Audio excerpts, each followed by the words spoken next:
Molweni Betuna. I am Asanda Kapoka, a mother of two and also a mother of a deaf child. And on this platform, I'll be sharing my journey as a parent of a deaf child and my experiences through the journey.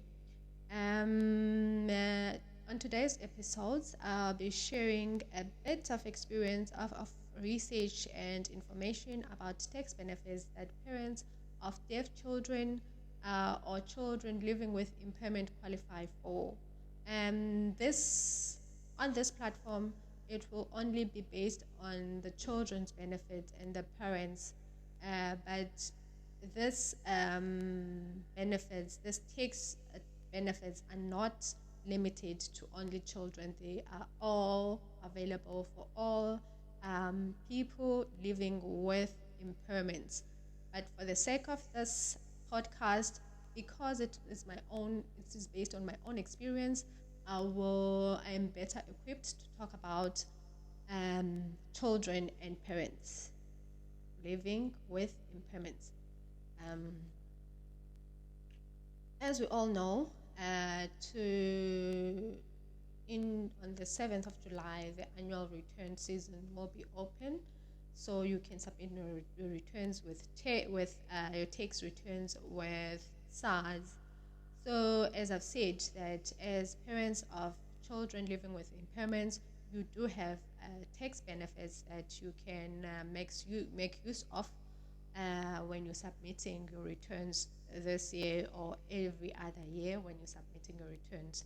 On this episode, I'll be just highlighting what you need when you're submitting this, the kind of benefits that you qualify for, and also some information on where you can go for more information. Do note that this is not a tax practitioner, so this is not a tax advice. It is just information on where to go with regards to this topic on tax benefits awarded to parents with children living with impairments. I am also not a doctor or a medical practitioner. I am just a parent who has experience on living with a child with impairments. So any further information, please consult a medical practitioner and also tax practitioner with regards to today's topic. Right. When submitting for when submitting your return for this, in order for you to get to benefit from the tax benefits, you would, as a parent of a child with impairment, you would need to fill in a form which is called the ITR-DD. This form can be downloaded from SARS website. You would need to download it and fill it in. The first part, which is part A, it talks about you need to fill in the details of the person with the impairment. So from my point, I would fill in my child's details. And then there's also, still on part A, part A has 3 sections. The first section on part A, it is for the person with the impairment. So from my point of view, it would be my child's details. That would be his name, his ID number, all of that. And then on the second part, it would be the details of the person who's claiming, if it's not me. The person who's claiming could have been someone who helps along the way or towards the costs. They would fill in their details on the second part. And then the third part, still on part A, that would be filled in by me. I would fill in my details, which would be my name, surname, ID number, all the personal information. So 3 parts, For my form, I'll be filling in my son's details on the first part. Second part, I'll filling in my details is I'll be the one claiming, and on the third part, I'll be filling in my details as well as I will be the parent, as a parent or a guardian of the child. This form, it is a confirmation of disability diagnosis form. So there's an updated version which was released on the 29th of June 2023. So on this updated version, it comes with a unique number which works as a reference number. If you were to need to follow up with SARS, you would use that. So I finished with part one. Part A. Please do pardon me. I would be looking down now and then, but I've made notes so that I don't forget. Is this is not a topic that is based on. It is not a topic I'm an expert on. It is a topic that I had researched, and it is a topic that I will still go through this year. It is something that I found out last year, but I couldn't go through with it last year. But this year, I will be going through it, and I will submit for it, and I'll be claiming for it. So I'll be looking down every now and then. Please do pardon me. I'm not trying to be disrespectful. I'm just trying to remind me of what I need to go through. Thank you. Part B would be completed by the practitioner. So if your child has a hearing impairment, that would mean the audiologist or an ENT specialist, ear, nose, and throat specialist would need to fill that. So from part B, C, and D, those parts will be filled in by the practitioner of which you are in contact with or working with on your case. On my side, because my son has a hearing impairment, it would be the audiologist or the ENT specialist. On this part is basically medical history, where the medical practitioner will need to specify which impairment is the child living with. It could be vision, it could be hearing, it could be physical, it could be intellectual, it could be mental, it could also be communication impairment. So that part will be filled in by the practitioner. And also on this form, once this form is done, completed by both you and the practitioner, it is valid for 10 years. 10 years if the child's impairment is permanent. So in my case, because my son was born deaf, there is no way he cannot be deaf. He can be healed from his deafness. So mine, it will last for 10 years. But maybe if he had an accident and through therapy, he would go back and be fine, then it would last for 1 year. Then there's going to be reviews and all that to see if he still is he still impaired or not. But for people who the impairment is permanent, it lasts for 10 years. So at least you get that form once, and then it lasts you for 10 years. But if your child is just a temporary impairment, you get it for 1 year, and then you would need to renew if the impairment continues after the period of 1 year. Okay, that is that. So what are the claims that you qualify for as a parent? You qualify for the claims where a salary is paid towards the person who is working and looking after your child.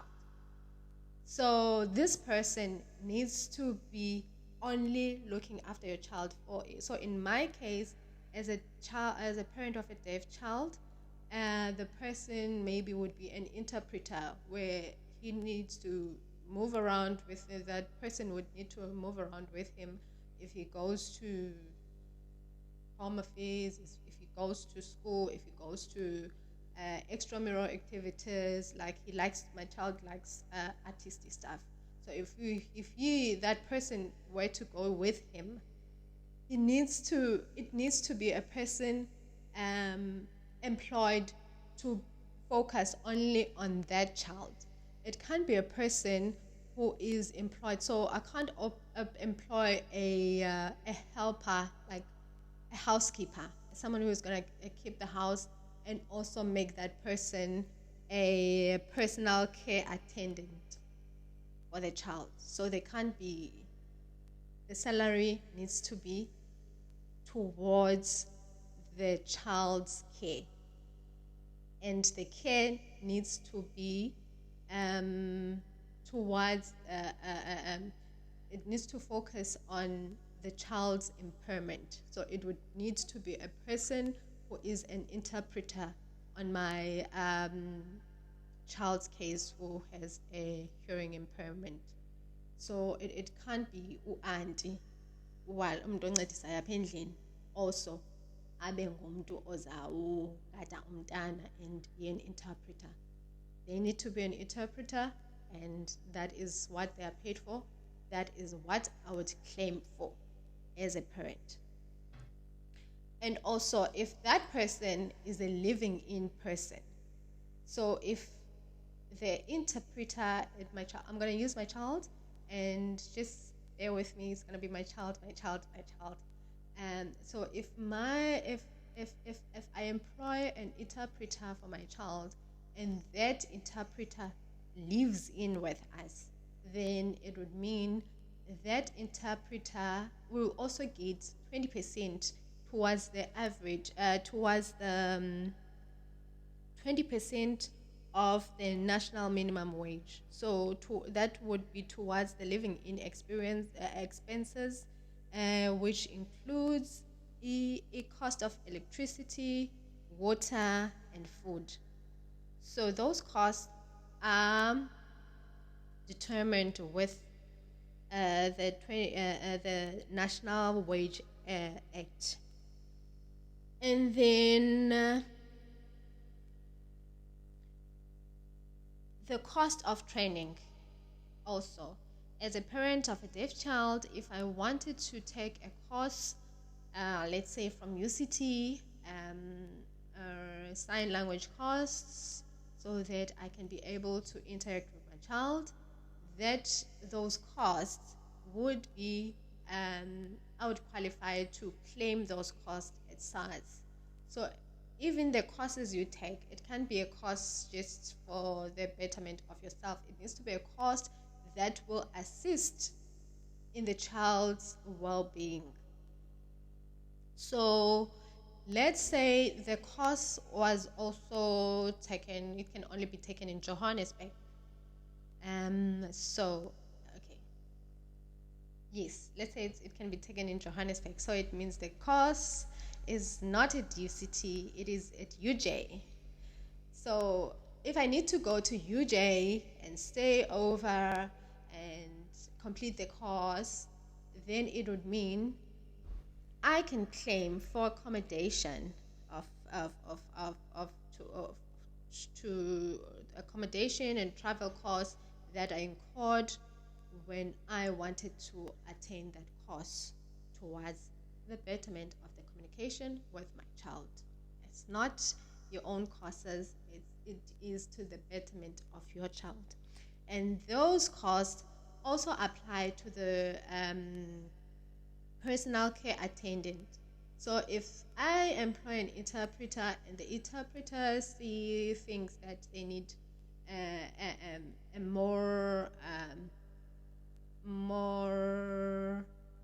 they need to elevate themselves within their interpretation skills. So they would also be compensated for, I would also be compensated for those costs if I were to incur them. If I were to take the same course that I said, it is in Johannesburg, and then the interpreter would need to go there and stay there and until they attain the course, then I would be compensated for that. And that is all with regards to the training cost. There's also travel costs. So if my son, let us say he is now an adult and moved, okay, for my son, if my son travels with the interpreter, so we're staying in Cape Town, and then the child needs to go to Eastern Cape to visit Granny for holidays and stay over there. Granny cannot do sign language. She only knows the basics, and the interpreter will go with him. So those costs of the interpreter going on holiday with the son, like the travel costs, the accommodation costs, will also be compensated for. And also, if the child studies away from the 10-kilometer radius from the house, from their home, then whatever extra distance that they travel will be compensated for. So from my point of view, my child, we are 14 kilometers radius away from the school.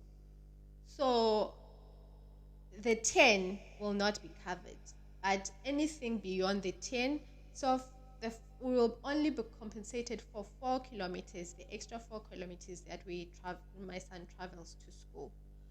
And then I'm just gonna check. So also on these costs, you cannot, whether it's the training cost for the attendant, for the attendant, for the parent, and also for the school, you cannot choose a school that is away. Like if there's a school closer to you, you cannot choose a school that is far away for you so that you can claim more. So from my point, I cannot choose a school that is in Worcester while there's a school in Weinberg, which is much closer to us. So you need to stick to the rules. There's caps in this. You can't just create your own rules because you want to trick the system. You don't. You don't trick the system. And also, as a parent of a deaf child, my son had a hearing aids, but now he also has he has a cochlear implant, which means the speech processor device is a device that is put on the side, outside. So I can actually ensure that, so that when something breaks on that, it can be fixed. I can claim for it to be fixed. So with SARS, you can also claim for insurance that you take for those devices, for the repairs, for the maintenance of that. You can also claim for that. And also, as a mother, for my child, he is deaf, so there's also a benefit of the devices that you can claim, but I mean the aids and apps. Like for my child, who is deaf, if we were to get a flashlight on the doorbell for him to see now there's someone at the door, we would claim for that because it is aiding him and not the rest of us. It is for him to see that there's someone at the door, so he needs to go open the door or call someone to open the door. So you would not be compensated for the actual doorbell because it is something that the whole family needs, but you would be compensated for the extra that you had to put in to aid the child with the hearing impairment. So for us, it would be the flashlight for him to see, would compensated for only that cost, not for the installation or anything else, for only that cost of having the flashlight instead of the actual doorbell. And also for any protective gear, not from our side, it doesn't really apply. Also for apps that you subscribe to in order to help the child to learn, you cannot claim for the cell phone itself, but you can claim for the apps you install to embed your child. Um, that is that from the devices and aids side.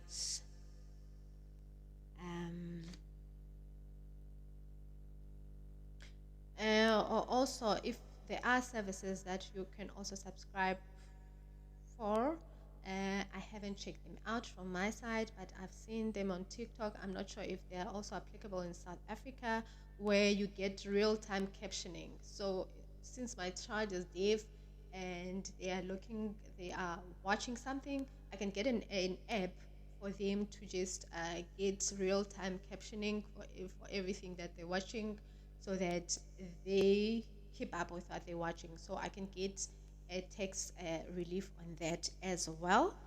And also rehabilitation therapy, you also get a relief on that. These costs are only for your own out-of-pocket cost. These are not costs, you will not be compensated for costs that the medical aid paid. You will be compensated for costs that you took out of your own pocket and then you paid. That is that. I think that is that.